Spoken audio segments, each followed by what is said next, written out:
Senhor Deus Todo-Poderoso, vamos dar início aos nossos estudos a respeito do Evangelho de Jesus, para o que pedimos a assistência e proteção dos vossos bondosos mensageiros, do nosso anjo da guarda, a fim de que nos esclareçam a inteligência e nos dê o discernimento necessário a nós, os encarnados, e aos nossos irmãos desencarnados, que aqui vieram com a permissão do Pai, para bem compreendermos o que vamos estudar.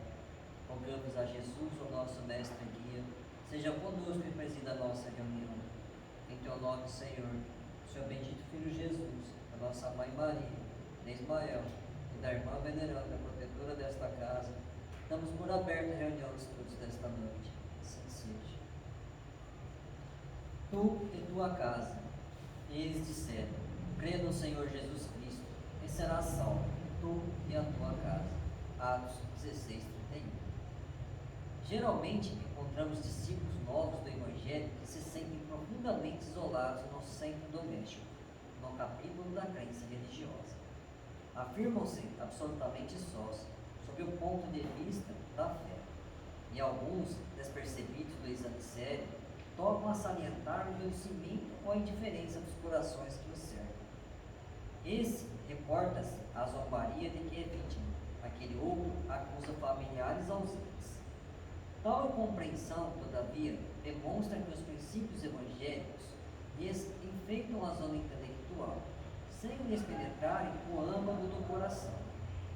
Por que salientar os defeitos alheios, olvidando, por nossa vez, o bom trabalho de retificação que nos cabe no plano da bondade oculta? O concílio apostólico é profundamente expressivo.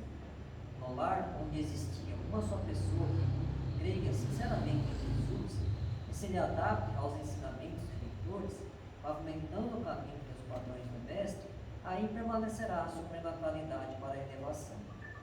Não importa que os progenitores sejam descrentes, que os irmãos se demorem endurecidos, nem interessam a ironia, a discussão áspera ou a observação ingrata. O cristão, onde estiver, encontra-se no domicílio de suas convicções regenerativas, para servir a Jesus, aperfeiçoando e iluminando a si mesmo. Basta uma estaca para sustentar muitos ramos. Uma pedra angular equilibra um edifício inteiro. Não te esqueças, pois, de que se verdadeiramente aceitas o Cristo e a Ele te afeiçoas, serás conduzido para Deus, tu e tua casa.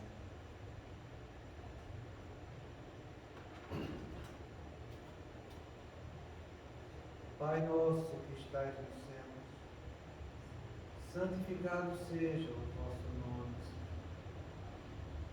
que venha a nós o vosso reino, que seja feita a vossa vontade, assim na terra como no céu.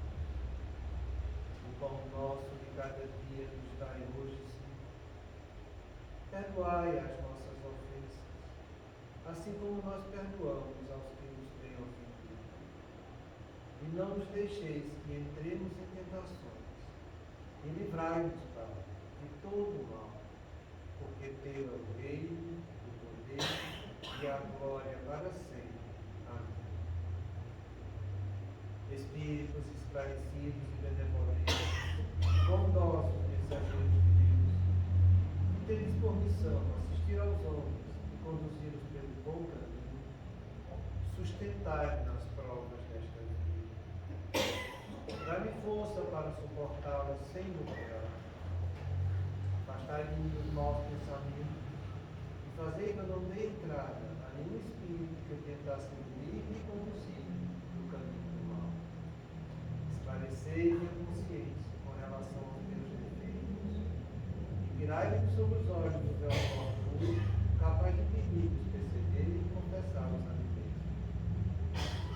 A ti, sobretudo, bondoso anjo da guarda, que mais particularmente velais por mim, e a todos vós, espíritos protetores, que por mim vos interessais, fazei que me torne digno da vossa proteção.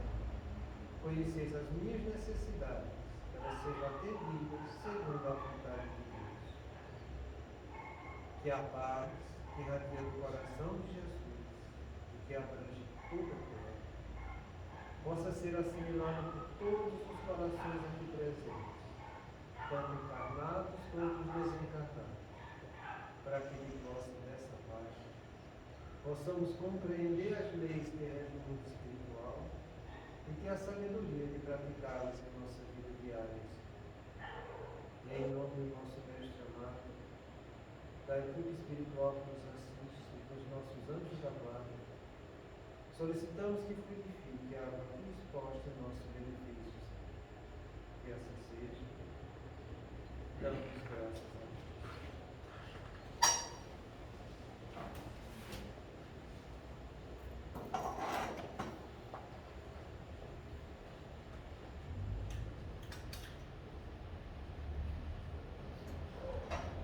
Boa noite. A gente está no final já da assimilação da ideia. A gente viu que a ideia é projetada, a pessoa percebe. Se percebe, ele pode aceitar ou recusar a ideia. Quando ele aceita a ideia, ele começa a compartilhar daquele princípio. E aqui a gente precisa ter uma noção mais aprofundada, do ponto de vista do neurolinguista, o que significa você aceitar uma ideia. Porque a ideia é a representação apenas cognitiva de alguma coisa. É só aquela mensagem que vai fazer que aquela frase, aquele conteúdo que está sendo projetado, vira a minha razão. As pessoas precisam compreender que toda ideia, ela não vem só com poder de cognitivo. E acima de tudo, elas precisam compreender que a ideia surge em consequência de um estado afetivo. Não é a ideia que vai trazer o conteúdo afetivo, mas é o afeto que vai dar origem à ideia. Então, toda vez que eu aceito uma ideia, eu estou entrando em sintonia afetiva com aquele princípio que gerou essa ideia. E aqui a coisa começa a ficar complicada, sabe? Porque do ponto de vista da razão, da inteligência cognitiva, cada um tem sua capacidade de compreensão, e elas são múltiplas, dependendo do patrimônio intelectual de cada um.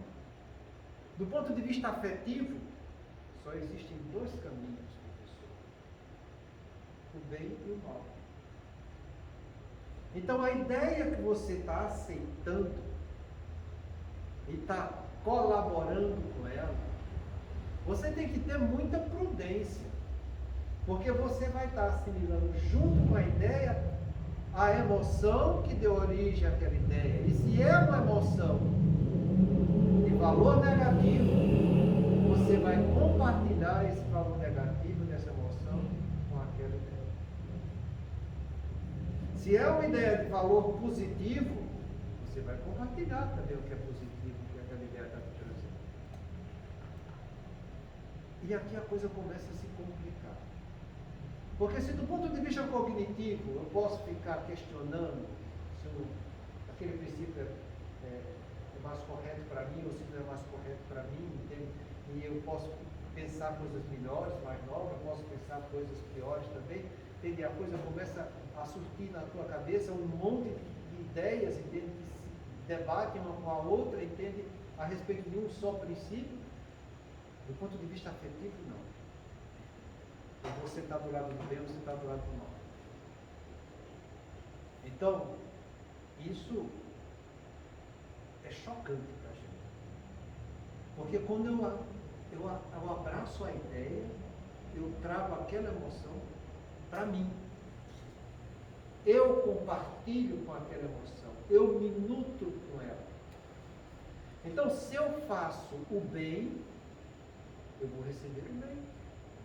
Quando Jesus falou que o primeiro mandamento que a gente deve seguir é amar a Deus sobre todas as coisas, aí está um princípio cognitivo: eu amar a Deus. E a minha razão vai dizer como é que eu vou amar a Deus. Porque quando eu amo a Deus, eu me integro com Deus e com todas as criações de Deus, eu recebo o bem e o amor de Deus em mim. Eu compartilho com o amor de Deus. Por isso que é importante a gente amar a Deus. Porque, independente do que eu esteja passando na minha vida, de provas e expiações, quando eu amo a Deus, eu trago esse amor para mim e fica mais fácil de eu vencer todas as dificuldades. Entende como que é a coisa? Tem uma mensagem no livro de Chico, eu acho que é Instruções Psicofóricas de Chico. Eu vou contar mais ou menos essa história para vocês entenderem. É a respeito de uma pessoa que vivia na indiferença. Viver na indiferença você já sabe que é ruim. Que a gente não está aqui para ficar na indiferença. Nem ficar curtindo a vida, nem atrás dos nossos desejos. A gente está aqui para fazer o bem. A gente está aqui para amar a Deus. E Deus é o bem. Então a pessoa que vive na indiferença já não está fugindo da sua responsabilidade. E o que é que aconteceu? Ele entrou no estado de catalepsia, de morte aparente. E nessa morte aparente ele foi dado como morto. Foi lá, constatou, está morto, o coração não bate. Tá bom. O que é que fizeram? Ele, na situação de catalepsia, foi colocado na câmara fria. E ele disse que lá padeceu um frio imenso, que foi uma coisa descomunal. E ele tentava falar, mas a fala não saía, tentava mexer, mas não mexia nada, ele tentava respirar, não respirava, mas sentia tudo que estava no corpo. E ele sentia aquele frio terrível. E depois de passar tempos e tempos naquele frio, ele foi levado para uma outra câmara, e quando chegou lá, as pessoas meteram um bisturi na barriga dele e começaram a abrir. Ele falou, não toque. E quando for abrir, ele disse que sentiu uma dor imensa naquilo lá. Como é que pode operar uma pessoa sem fazer anestesia, sem nada? E ele via botando as tripas dele para fora, fazendo as coisas todas. E ele naquela agonia, entende? Quando pensou que tinha acabado, entende? Meteu o bisturi no peito dele, foi lá e arrancou o coração dele fora. Aí ele morreu. Aí quando morreu, foi levado para o mundo espiritual e foi questionado. Como é que pode deixar uma pessoa morrer desse jeito? Passar numa situação dessa. E foi tomar satisfação de inclusive ele chega até a dizer que iria sugerir que quando fosse fazer autópsia, fizesse uma anestesia na pessoa, porque não dá para saber quem está em fenômeno de catalepsia ou quem não está. E nisso ele é levado para entender o porquê do sofrimento dele. E ele recorda uma vida anterior, em que ele foi um mandarim, e ele mandou, por raiva de um colega dele, ele ficar imerso num tonel de coisas frias, de gelo, torturando. E depois, não satisfeito, depois de surrar muito ele mandou abrir a barriga dele, para tirar as vísceras dele, para ver ele sofrer. E não satisfeito, ainda mandou tirar o coração dele, porque o coração dele foi levado para ele num bandeja de prata. E ele descreve isso tudo. E diz, mas onde é que fica o amor de Deus deixar eu passar pelo que eu passei? Ele fez, foi justamente isso que você não fez quando estava encarnado. Porque se você tivesse trabalhado em nome de Deus, em nome do próximo, o amor cobriria uma multidão de pecados. Você não iria passar por uma situação tão constrangedora desse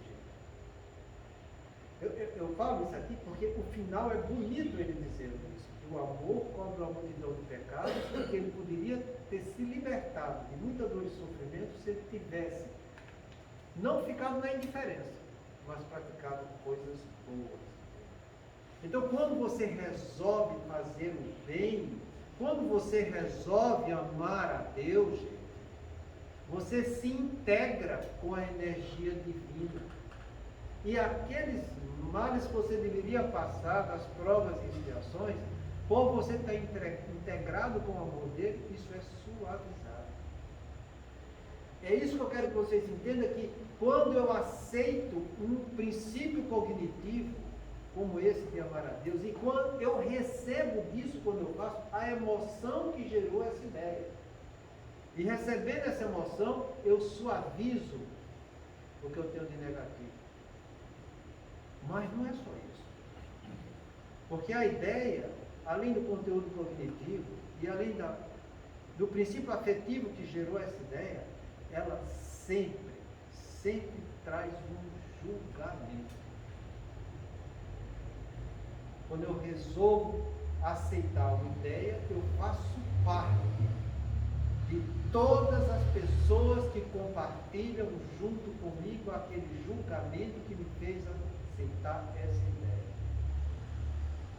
Então, as pessoas que têm esse mesmo princípio que eu estou aceitando, que eu estou fazendo, vão fazer parte da minha vida. Vão entrar em relação direta comigo.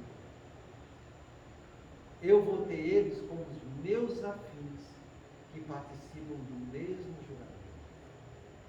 Então a gente tem que ter muito cuidado com as ideias que a gente está aceitando. Mas muito cuidado mesmo. Porque depois a pessoa diz, não, mas eu não fiz nada para merecer isso. Vai ver as ideias que eles estão seguindo. Vai ver que tipo de emoção que eles gostam de curtir, que é baseado naquela ideia. Vai ver o que é que ele atraiu para junto de si, com o julgamento que fez por atender aquele princípio. A gente precisa melhorar a nossa visão, para que, tendo uma visão mais ampla, a gente possa fazer uma avaliação mais precisa das coisas. Isso é tão importante que no livro Os Mensageiros de André Luiz, quando o orientador dele vai trazer para trabalhar junto com ele aqui na Terra, ele pede para que ele e o Vicente vá lá no departamento onde a visão deles vão ser ampliada, para que além dos fatos eles saibam analisar as visões que geraram aquele fato e poder fazer uma avaliação mais precisa. E fazendo uma avaliação mais precisa, não cometer tantos erros. Quanto maior for o leque de visão nossa da verdade, vai ser menor a nossa capacidade de errar. Então, é sobre essas coisas que eu estou falando hoje, que a gente vai ver o que é que acontece quando você assimila uma ideia. E olha o que ele diz aqui. Tendo-se em vista a infinita variedade das posições vibratórias em que se demoram os homens, estes sofrem quando influem em tais faixas sintonizadas, pelo processo normal, com os outros comensais aí situados. Vamos destrinchar um pouco isso aqui. Tendo em vista a infinita variedade das posições vibratórias, são infinitas. Tanto as posições vibratórias do bem, quanto do mal. São infinitas. Quando eu resolvo aceitar uma ideia que foi gerada por uma carga afetiva negativa, eu mergulho no negativo. Não vai entender, né? Mas quando eu estou mergulhado nesse negativo, eu estou convivendo com uma variedade imensa de condições vibratórias, também negativas. Vou dar um exemplo para vocês. No primeiro capítulo do livro Ação e Reação de André Luiz, quando ele vai definir o que é o inferno, a região infernal, ele fala, aqui nessas regiões, existem espíritos que têm grande capital cultural, mas que são extremamente maléficos e que dominam e acham que estão tomando conta e são donos dessas regiões. Acham. Abaixo deles existem vários espíritos perversos que seguem as orientações deles e se comprazem com o mal. E mais abaixo deles existem aqueles que praticaram abusos na terra, cometendo atos viciosos ou delinquências diante da lei de Deus. E aqui estagiam anos, até séculos aqui. Mas esses normalmente se desgastam dos seus fluidos e são acolhidos no mundo espiritual. Então eu quero que vocês entendam isso, que existe uma gradação imensa de padrões vibratórios nas regiões quando você pratica o mal. Entenda que ele falou que os que praticam abusos, quer dizer, que praticam vícios. Vício, qualquer vício. E quando a gente diz qualquer vício, é tanto vício físico quanto vício moral. Você está se vinculando com essa região umbralina, com essa região que eles classificam como região infernal. Quando você é delinquente é quando eu quebro, eu não cumpro a lei de Deus. Não é delinquente diante da lei dos homens, não. Porque você pode tá muito bonito na lei dos homens, fazendo tudo que é legal, mas praticando atos imorais.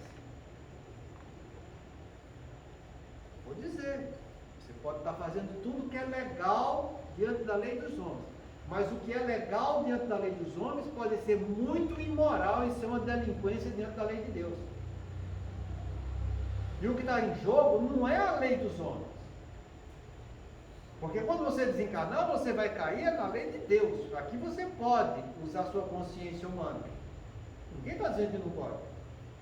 Mas não deve. Você deve usar sua consciência divina, espiritual. Porque quando você desencarnar, é o que você vai ter que se virar, com sua consciência espiritual.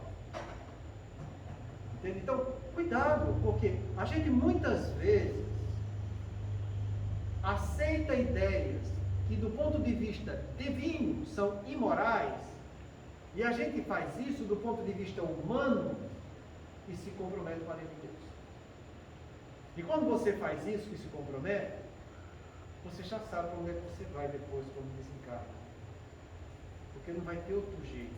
É o nosso peso vibratório que vai fazer a gente ir para onde a gente se nutriu e fez questão de viver. Porque se existem várias posições vibratórias, eu tenho a minha. E como eu aceitei essa posição vibratória com as ideias que me chegaram, concordando com a afetividade que deu origem a essas ideias, e acima de tudo, partilhando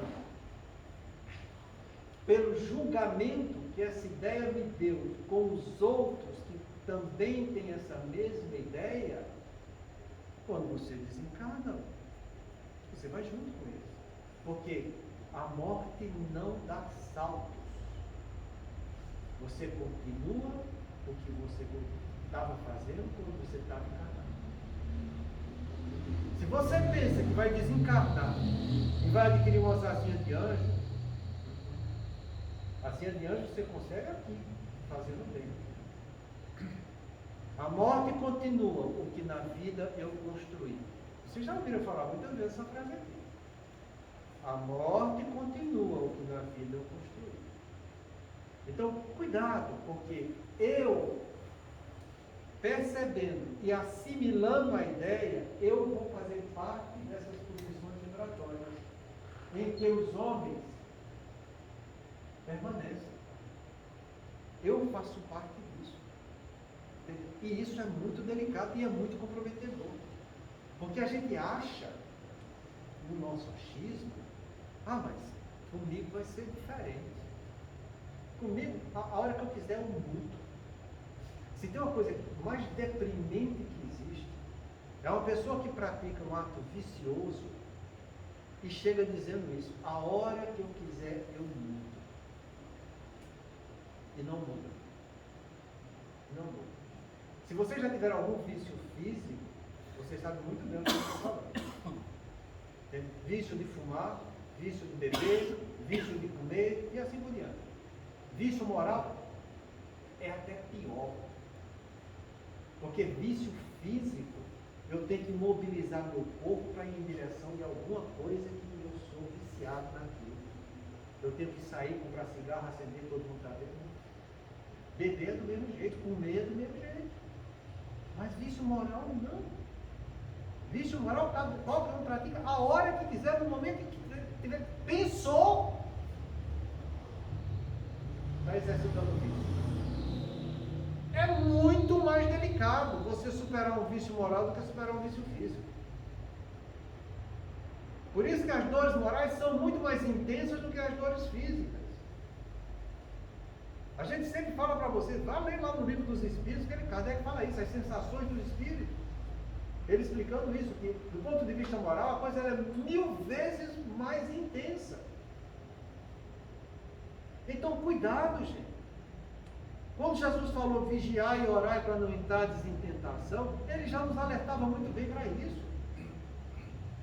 Vigia, analisa as ideias que você está deixando chegar na sua casa mental. Porque é normal que a gente tenha ideias contraditórias, mas cada um tem sua capacidade de discernimento para fazer a escolha da ideia que quer seguir. Usa os princípios éticos que o teu espírito já tem, porque é com essa capacidade ética e de fazer essa distinção entre o bem e o mal que vai fazer você escolher o que você quer para a sua vida. Porque você está se vinculando aqui para sempre, para ali que você está fazendo parte dessas pessoas que compartilham esse mesmo princípio. Então, existe esse monte de princípios vibratórios, entende? Mas todos nós vamos sofrer, quer dizer, ser afetados quando influi em tais faixas. Se você pensa que vai entrar no caminho errado e não vai receber essa influência, não vai participar dessa influência, você está enganado. Você está enganado. Porque é aí que está a grande arma que a espiritualidade inferior faz com que a gente se comprometa. E a maneira mais ilusória de fazer com que a gente pratique coisas equivocadas é induzindo a pessoa a praticar licenças morais. Você até sabe o que é o certo. Eles sabem que você sabe que é o certo.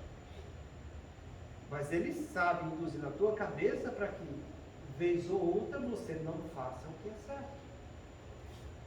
Só dessa vez eu vou fazer isso que eu sei que é errado.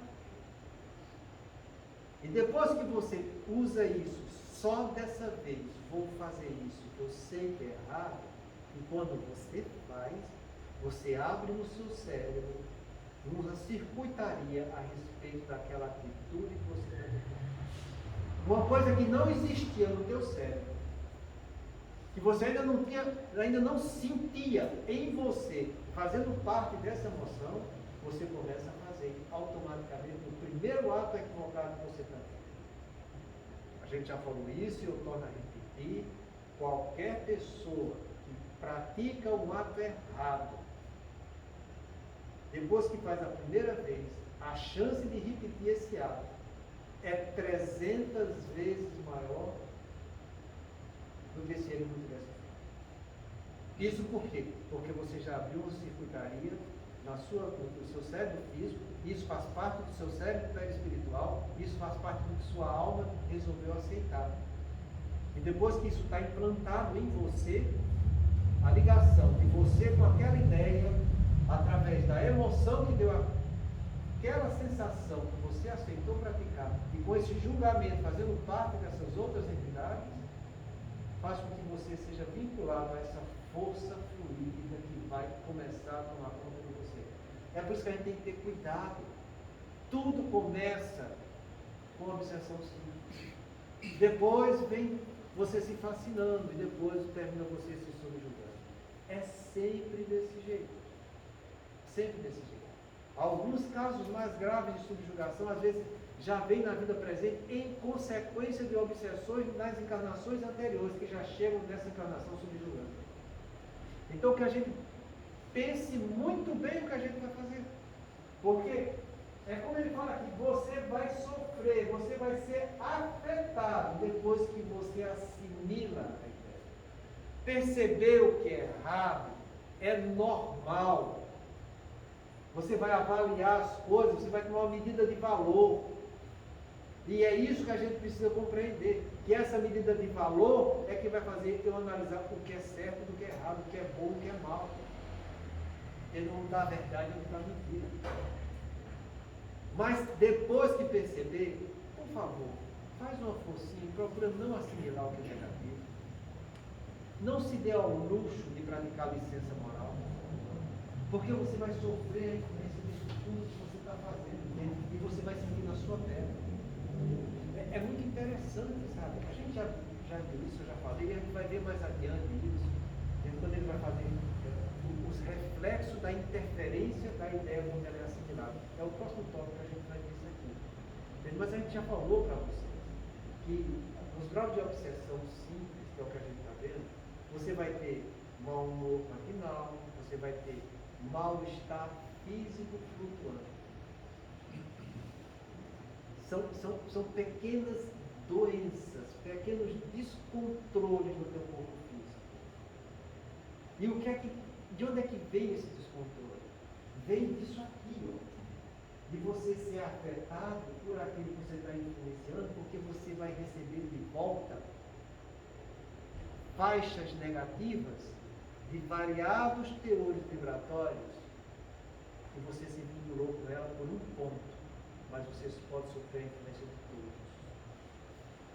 Então você começa a ter fluidos negativos no teu perispírito que vão ser repercutidos no teu corpo físico e você vai ter mal-estar físico flutuante.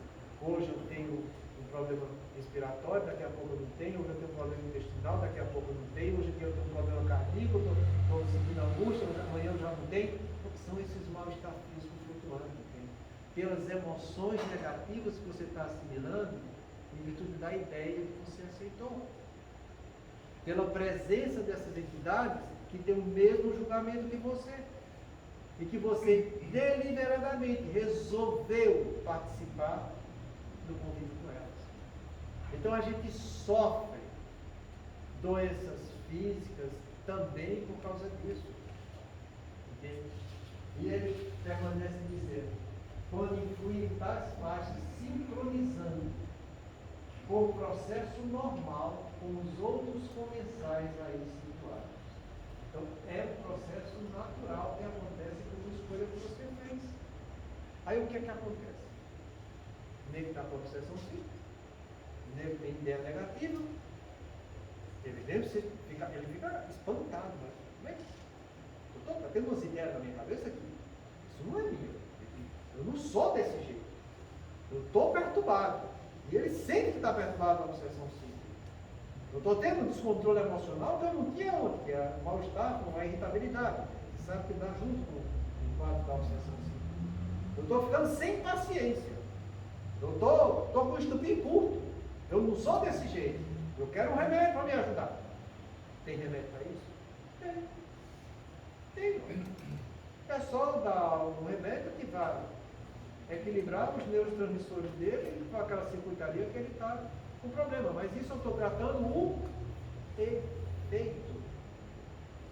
E se eu trato o efeito e não corrijo a causa, o problema continua e vai vir cada vez pior. Então o que é que acontece com isso? A gente trata efeitos, mas a pessoa precisa corrigir a causa. Ele não corrige. Ele termina padecendo recidivas e a doença vai recrudescendo. E vai piorando. E chega ao ponto de, nos consultórios médicos, ele já não encontrar mais alívio para aquilo. Aí o que é que ele vai fazer? Vou apelar para a casa espírita, vou apelar para a religião, vou apelar para o centro, para qualquer coisa. Porque isso é coisa do outro mundo. Então vai lá que tira teus encostos e tu vai ficar bom. Não fica. Porque de que adianta eu tirar um se ele tem uma infinidade de posições vibratórias condizente com a atitude mental que ele escolheu viver? Se é para tirar os encostos e ele não corrigir a causa, eu tenho que tratar todas as trevas e os umbrais, para que se limpe tudo e fique só ele com ele. Então não adianta, gente. Se você está tendo um problema que é uma má influência, vamos ser sinceros e honestos e procurar aceitar que essa má influência não caiu de paraquedas. Não foi o acaso, porque o acaso não existe. É porque aquela má influência, ela está contigo porque você pertence a ela. Você aceitou a ideia negativa que te vinculou a ela. Você compartilhou com essa gama de entidades que também faziam o mesmo julgamento que você. Então, o que é que a gente tem que fazer? Melhorar nosso padrão mental. Melhorar nossas ideias. Porque tudo vem com uma ideia negativa que foi aceita por mim. E o que é que eu tenho que fazer? Botar uma ideia positiva. Substitua a ideia. Sai do campo negativo e entra no campo positivo. O que é que você tem que fazer para isso? Começar a se instruir no caminho do bem. Começar a ter leitura edificante. Começar a compreender essas ideias novas e aceitá-las em você, para que você pratique essas ideias boas, do mesmo jeito que você praticou as ideias equivocadas. Ah, vai ser difícil? Vai. Quem mandou você ser imprudente? Vai ser impossível? Não. Kardec faz essa pergunta. Pode a pessoa por si mesmo se libertar de um quadro obsessivo? E ele fala, até da subjugação mais intensa a qualquer pessoa, por si própria, pode e deve, desde que tenha vontade ativa. Você tem que ter vontade com consciência do que está fazendo. Porque você pode sair do campo negativo e você, por esforço próprio, ir atrás do que é positivo. Então, o que é que você tem que fazer? Ocupa a tua casa mental com coisas boas. Não se deixe levar por coisas negativas. E quando a gente fala negativa, não é só fazer o mal, não. Porque se você fica na neutralidade, você já está sendo negativo. O princípio é aquele que eu falo sempre. Não sou eu que estou dizendo, falar no livro dos Espíritos. O Espírito sofre. Começa dizendo desse jeito. Sofre, essa palavra aqui. Por todo mal que faça, o que dê causa que aconteça. Por todo bem que deveria ter feito e não fez. E por todo mal que decorreu de não ter feito esse bem. Resumindo, Deus nos fez para praticar o bem. Porque quando eu pratico o bem, eu estou exercitando um sentimento de amor. O amor é o sentimento que me predispõe a fazer o bem. Quando eu faço o bem, eu estou amando. Quando eu não faço o bem, eu não estou amando. Então, quer se vincular com a espiritualidade superior, com Deus, com essa faixa vibratória positiva, que vai de Deus até os espíritos bons? Pode. Está à tua disposição. É só você ir atrás e praticar o bem. É só ter leitura edificante, se instruir no caminho do bem e exercitar isso na sua vida. Você pode praticar o bem com você a hora que você quiser. Você pode praticar o bem com seu marido, com sua esposa, com seu filho, a hora que você quiser, com seu pai, com sua mãe. Onde você estiver, você pode praticar o bem. Porque bem é tudo aquilo que é bom.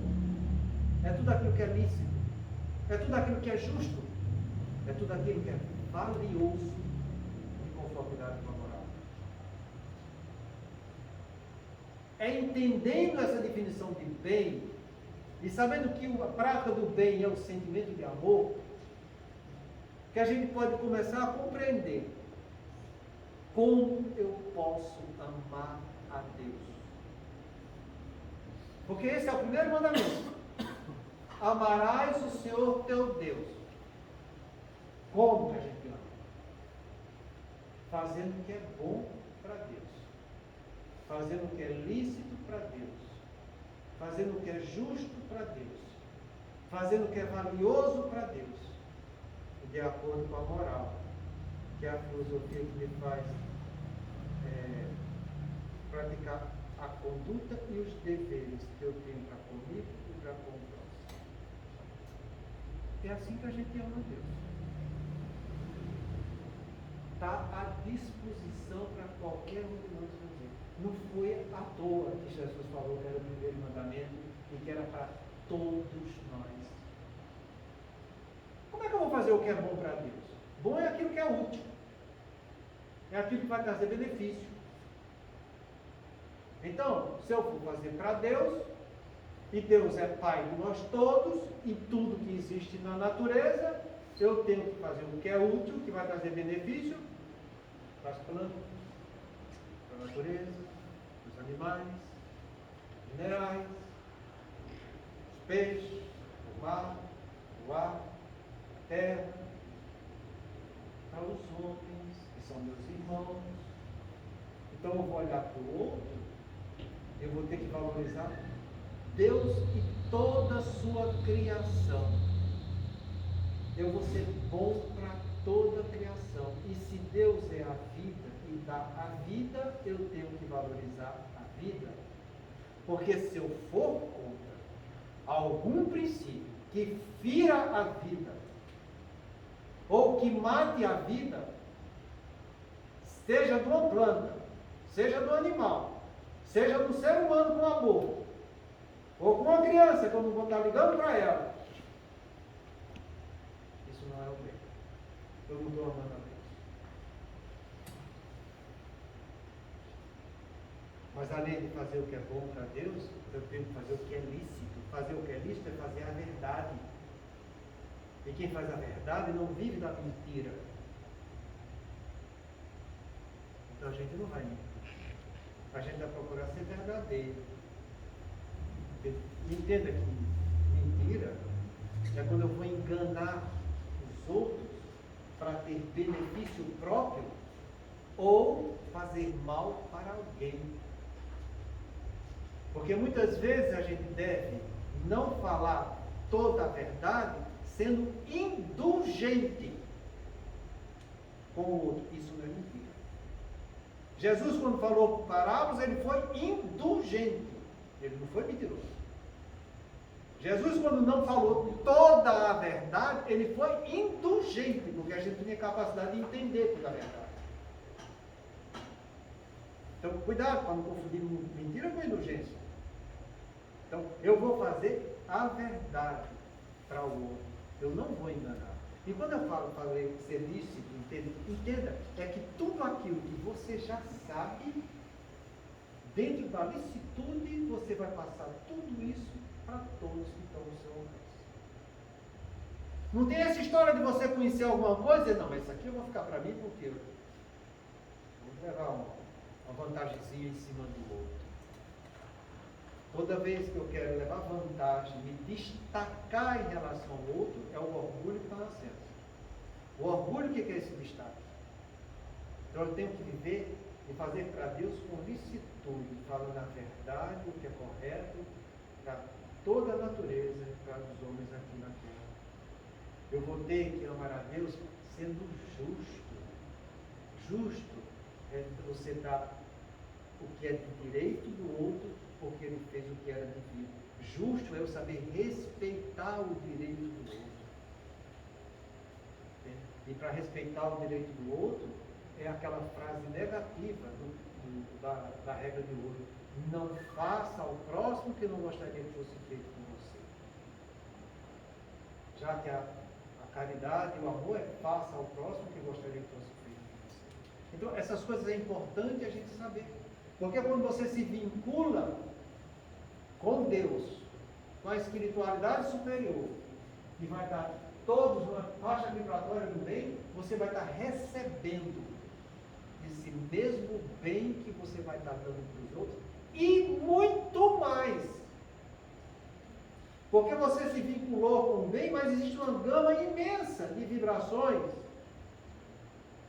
que você pode assimilar desde que você queira e comece a trabalhar, porque Deus quer que os filhos dele vão pelo caminho do progresso. E quando você se esforça para adquirir o bem, ele vai dar cada vez mais entendimento para que você continue com o bem. Então eu posso me vincular com forças negativas e com forças positivas. E eu vou sofrer as consequências disso. Então ele fala o seguinte agora, presta atenção. Se são portadores de aspirações mobilitantes, onde se fixe, aurem maior impulso para o crescimento. Então, se você for portador, aspiração é desejo muito intenso. Nobilitantes é nobreza de caráter. Então, Então, se você tem um desejo intenso de ter nobreza de caráter, personalidades são faces, são máscaras. Caráter é o que você é. O caráter fala da minha individualidade. A personalidade fala de momentos que eu estou passando na experiência humana. Ele fala que nobreza de caráter é você olhar para dentro de você mesmo, ver que você tem qualidades boas, e ver que você também não tem qualidade boa. Mas você vai se aceitar como você é. E você vai atrás de coisas melhores para que você eduque o que você tem de pior. Isso é que é nobreza de caráter. Então você vai ter esse desejo intenso. Eu vou me analisar, saber onde estão meus defeitos, e eu vou atrás de coisas boas que venham me educar para que eu supere esses defeitos. Então quando você faz, entendeu? Um processo íntimo é você com você, não depende de ninguém. Não depende do marido, do filho, de ninguém, de pai, de mãe, não interessa. É você e você. Então, se você tem... Vai lá.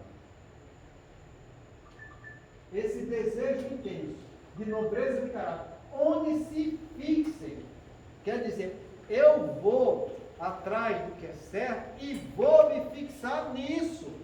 Eu vou fazer isso. É uma decisão sua. Então, aurem o maior impulso para o crescimento. Isso aqui está ao alcance de qualquer pessoa.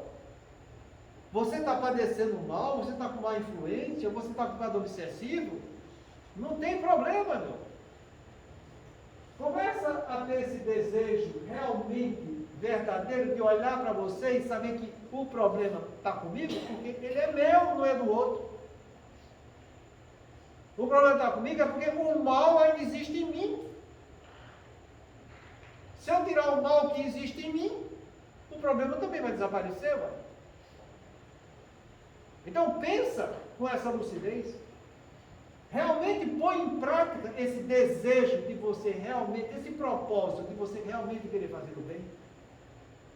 De você querer olhar para o seu caráter e começar a corrigir as falhas que ele tem.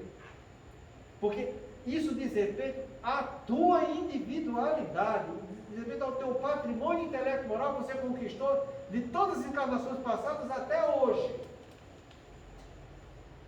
Então, quando você faz isso e vai estudar o que é o bem, para que venha iluminar o que você tem de errado, e você faz isso hoje, amanhã e sempre, porque nessa história eu vou tentar. Eu já falo para vocês, toda vez que uma pessoa chega aprendendo, eu vou tentar, eu digo, não tenta que tu já perdesse. Porque a pessoa que quer faz, ele não tenta. Quando eu digo eu vou tentar, eu vou arriscar um erro, mas não é isso que eu quero. Mas eu quero o benefício. Mas não é isso que eu quero fazer. Mas o benefício eu quero. Por isso que eu vou tentar. Então não tente. Estude, analise. E tome a iniciativa de você mesmo. Eu vou fazer. Porque o problema é meu, o resultado vai ser meu. Então quando você faz isso, e realmente faz isso hoje, amanhã e sempre, você vai ali o maior impulso para o crescimento. Porque Deus vai vir te ajudar. Porque você está trilhando no caminho do progresso. Você está se esforçando, mostrando que você é capaz de se corrigir e se melhorar. Você não vai estar arrumando desculpa para as mazelas que você tem. De dizer eu sou assim porque eu nasci no Brasil. Eu sou assim porque o governo não ajuda. Eu sou assim porque meu marido não dá apoio, ou a mulher não me bota para frente, ou meu filho me atrapalha, ou meu pai que não me deu condição. Enquanto você ficar dando desculpa, é porque você está muito satisfeito com sua ruindade. Está muito satisfeito com sua ruindade. Então, quando eu estou satisfeito com minha ruindade, eu não vou tomar a iniciativa de me melhorar. Então, para com isso, não se desculpe. Também não fique se culpando, dizendo que você errou, podendo ter feito certo. Porque isso também não vai trazer benefício nenhum. O que vai trazer benefício para a gente é você saber que se você se equivocou, é normal que aconteça porque nós estamos no começo do nosso desenvolvimento. A gente está ainda no planeta de provas e expiações. A gente ainda não está no planeta de regeneração. A gente não tem o comportamento de planeta de regeneração. Quando você está ainda com desculpismo, com culpismo, fugindo da sua responsabilidade, esse é o temperamento da pessoa que está em planeta de provas e expiações.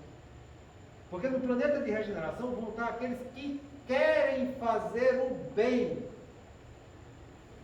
Eles não têm o bem dentro deles, mas eles reconhecem que tem ao alcance deles fazer o bem.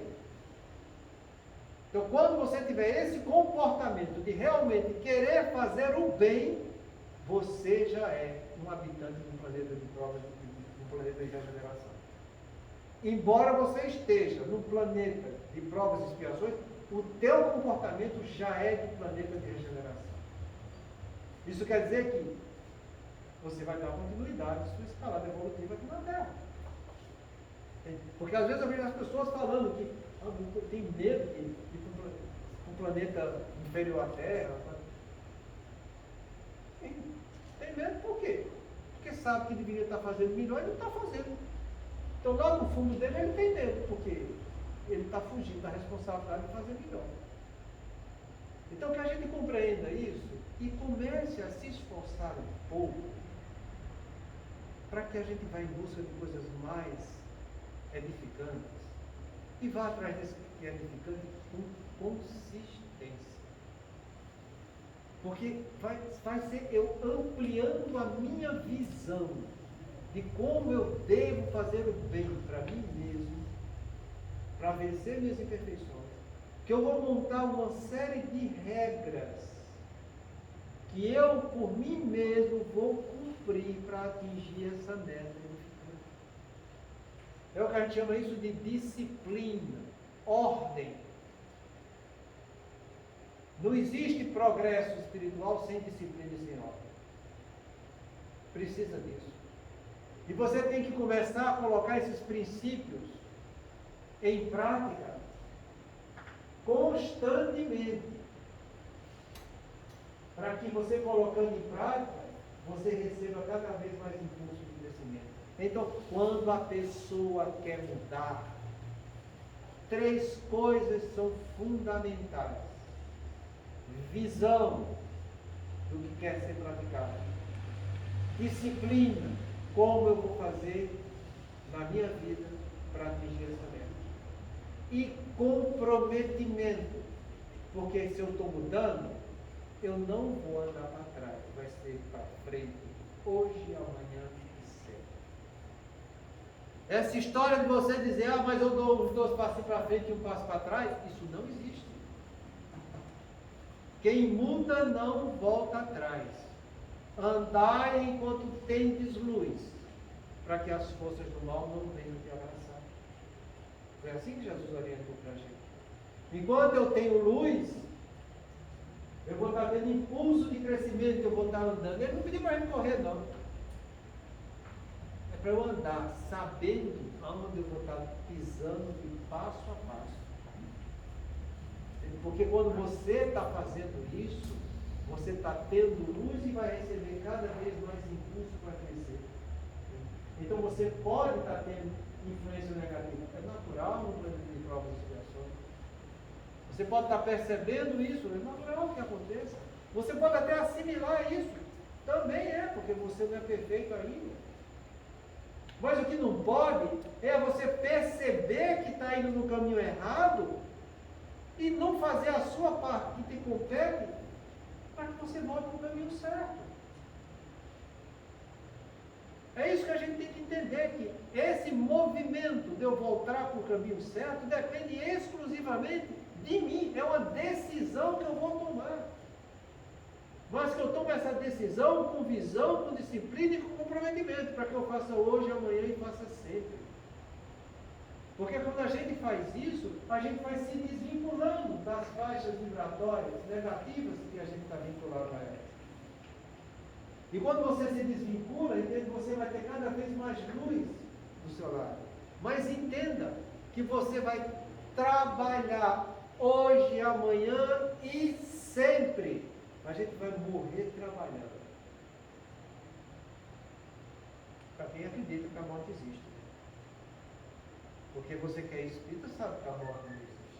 Então você vai terminar sua vida aqui na Terra trabalhando. E vai desencarnar e continuar trabalhando no mundo espiritual. Porque o trabalho é uma lei natural. Sempre vamos trabalhar. Se você não estiver trabalhando, você está entrando na indiferença, que já é o mal.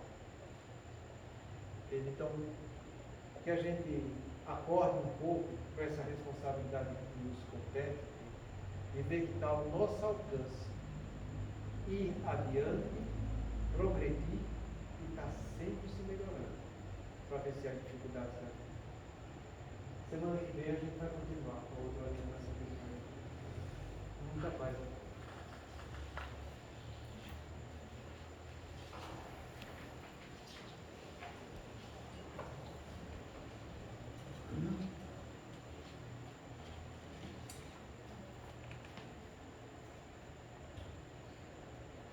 Gente, vamos fazer a nossa prece. E mais uma vez eu peço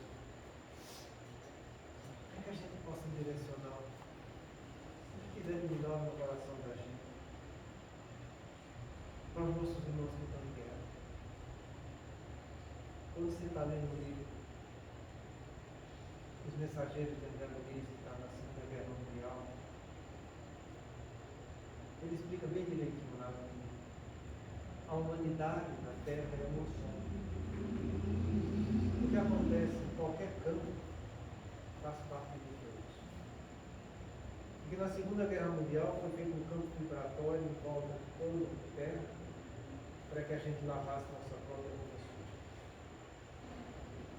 Então não pense vocês que o que está acontecendo na Ucrânia não faz parte da gente. Faz parte. É a nossa humanidade. Amanhã a gente pode estar nascendo lá. E eles nascendo. Amanhã nossos entes queridos podem estar lá. E a gente está no mundo espiritual vendo o sofrimento. E é muito triste quando a gente vê a maldade chegar ao ponto de se destruir as fontes de energia para que as pessoas morram de frio. Eu acho que a maldade e a perversidade chega a esse extremismo. Depois que a gente leve nosso calor fraternal para esses nossos irmãos que estão passando por tanta dificuldade, que na verdade não tem nada a ver com a guerra que há. Façamos nossa prece. Senhor de infinita bondade, no santuário da oração, marco renovador do meu caminho, não te peço por mim, Espírito da Infinidade, para quem reservaste os tribunais da tua excelsa justiça. A tua compaixão é como se for o orvalho da esperança em minha noite moral. E isso basta a rever o pecador que eu consigo. Não te peço, Senhor, pelos que choram. Clamo teu amor e o benefício dos que fazem as lágrimas. Não te venho pedir pelos que padecem. Suplico-te a bênção para todos aqueles que provocam sofrimento. Não te lembro os fracos da terra. Recordo que todos se julgam poderosos e vencedores. Não intercedo pelos que soluçam de fome. Rogo-te amor para os que disfrutam de fome. Senhor todo bondoso, não te trago os que sangram de angústia. Relaciono diante de ti os que golpeiam o pé. Não te peço pelos que sofrem injustiça. Rogo pelos empreiteiros do crime. Não te apresento os desprotegidos da sorte. Sujeito de amparo aos que estendem a aflição e a miséria. Não te imploro mercê para as almas traídas. Exorto-te o socorro para os que tecem os fios envenenados da ingratidão. Pai compassivo, estende as mãos sobre os que vagueiam nas trevas. Anula o pensamento insensato. Cerra os lábios que induzem a tentação. Paralisa os braços que apedrejam. Detém os passos daqueles que distribuem a morte. Ajuda-nos a todos nós, filhos do erro, porque somente assim, ó Deus piedoso e justo, poderemos edificar o paraíso do bem com todos aqueles que já te compreendem e obedecem, extinguindo o inferno daqueles que, como nós, se atiram desprevenidos aos insanos poderes do mal.